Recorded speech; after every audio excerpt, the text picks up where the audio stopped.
Ako, si Kapitana Maria, isang simpleng inang may mataas na pangarap para sa aking mga anak.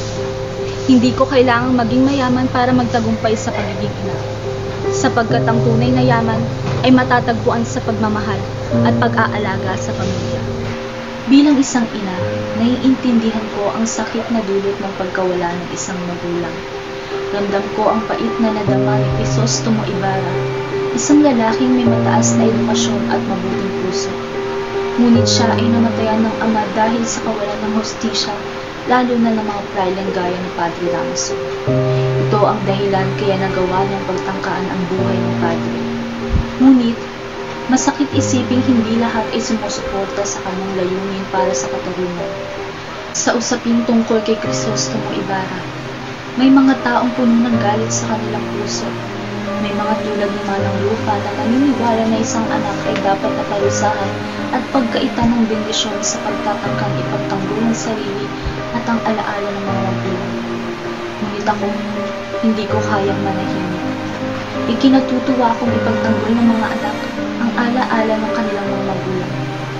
Anong masasabi niyo kung marinig isang araw na inaalipusta ang inyong namatay na asawa at ito'y ipinagwalang bahala na lamang ng inyong anak na si Antonio? Naniniwala akong tama ang ginawa ni Ibarra.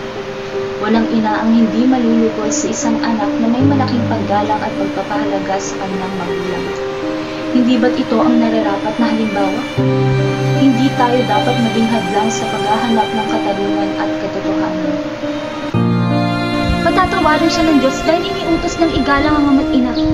Sa makatuwid ay hindi siya iskumulgahin ng Diyos. Isa pa, hindi ko kayang isang tabi ang pagmamahal para lamang sundin ang tuntunin ng iba. Dahil ang pagmamahal ay hindi iniuutos. Ito'y likas na nagmumula sa puso ng isang ina na nagmamahal sa kanyang anak. Gaya ni Ibarra na nagmamahal sa kanyang ama. Dapat nating pangarapin na mas mahigitan ng bawat anak ang narating ng kanilang mga magulang.